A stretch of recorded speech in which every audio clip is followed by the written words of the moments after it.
پکتیا ته له پاکستانه تازه راستنې شوې کورنۍ د سرپناه غوښتنه کوي. پکتیا ته له پاکستانه یو شمېر تازه راستنې شوې کورنۍ د پاکستاني پولیسو د ناوړه چلند ترخې کیسې کوي او وایي دا مهال په پردیو کورونو کې اوسېږي او له حکومته غواړي چې د سرپناه برابرولو کې ورسره مرسته وکړي. پاکستان کې د افغان کډوالو د ایستلو لپاره ټاکل شوی ضرب الاجل د 13 مارچ میاشتې په 11 نیټه پای ته ورسید. دا راپورونه له مخې له هغې راوروسته څه باندې 100,000 افغانان په جبري ډول راایستل شوي دي. عالم خان چې تازه له پاکستانه ګردیز ښار ته راستون شوی وایي د اوسېدو لپاره ځای نه لري او اوس مهال د خپلوانو په یو کور کې اوسېږي. دی وایي چې د پاکستان پولیسو ورسره ناوړه چلند کړی او د کور د توکو د راوړلو اجازه هم نه ده ورکړل شوې. هغه زیاتوي نه دلته خپل جای هم نشته، دلته پردي کې اوسم. د غیجي مشکلات دی، یو د کاروبار مشکلات دی، کاروبار نشته.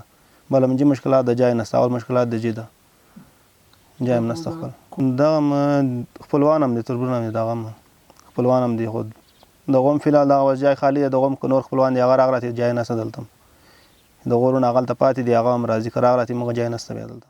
دا خان په نوم یو بل راستون شوی هم وایي وینې پټ اوس به بیرته دلته روان شو، موږ په غنمو کې هم ترې پټ شو، ځان به هم ترې پټ کړ. بیا به کوم یو لکای و دا بلد شي بیا نه ورسره ورځنه داسې بیا هغه موټرو ته ور اچول. هغو خو ښه وضعیت ولاکه راسره کړی او پاتې نور مخلوقات یې و هغه بیا هغو ګزاره کوله. پټ به یې هم کړو ورځنه، هره کم به یې کولو ورځنه، خو هغه ذاتې نه کېده، هېڅ هم نه کېده.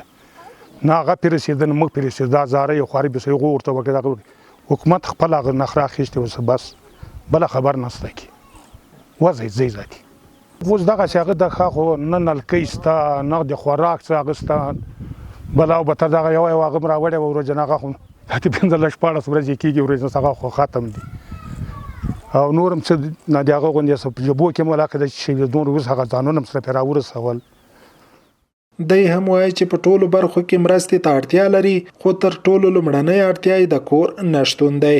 سیف الله هم چې 15 ورځې مخکې له پاکستانه هیواد ته راستون شوی وایي چې اوس مهال د خپلوانو په یو داسې کور کې اوسېږي چې یوازې سر یې پټ دی، نور نه کړکۍ لري او نه هم دروازه. هغه هم له حکومته غوښتنه وکړه چې د سرپناه جوړېدو برخه کې د ورسره مرسته وکړي.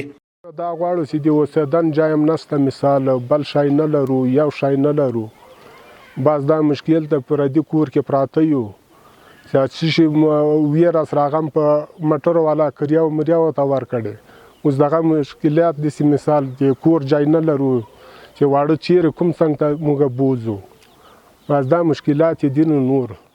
د پکتیا د کډوالو او راستنیدونکو چارو رئیس مولوي حبیب الله شهیدزاده په ژواک خبري اژانس ته وویل چې تازه په 13 شاوخوا یوه میاشت کې 460 کورنۍ له پاکستانه دغه ولایت ته راستنې شوي دي. هغه زیاتوي د کډوالو عالي کمیسیون د کډوالو ځای پر ځای کېدو لپاره ځانګړې کمیټې لري چې په ټولو ولایتونو کې هڅه کوي راستنو شوو کورنیو ته د سرپناه مناسب ځای برابر کړي. د نوموړي په وینا په پکتیا ولایت کې هم هڅې روانې دي چې تازه راستنو شوو کډوالو ته ځمکې ورکړل شي او د سرپناه ستونزې ته رسیدنه وشي. د افغانستان اسلامي امارت په 12 کمیټو کې د اسکان دایمي کمیټه ده چې هغه په ټولو ولایتونو کې خپل فعالیت شروع کړی ده. لله الحمد د پکتیا ولایت د رباط په کم کې هم هغه کوم پلان چې د وزارت شهرسازي نه راغلی ده په هغه باندې کار شروع ده. نن هم دغه لپاره موږ هلته سفر لرو. انشاءالله په آینده کې به هغو مهاجرونو ته چې هغه سرپناه نه لري، د کورونو ځمکې نه لري، هغوی ته به انشاءالله نمرې په مساعد کې انشاءالله ورته تقسیمیږي. دا په داسې حال کې ده چې افغانستان کې د کډوالو په چارو کې د ملګرو ملتونو د عالي کمیشنرۍ استازي عرفات جمال 13 ورځ له تورخم سیمې څخه لیدنه کړې وه او ویلي وو د روانې اپریل میاشتې له پیله تر اوسه نږدې 120,000 افغان کډوال له پاکستان افغانستان ته راستن شوي دي. پژواک خبري اژانس د پیښو رښتینې هنداره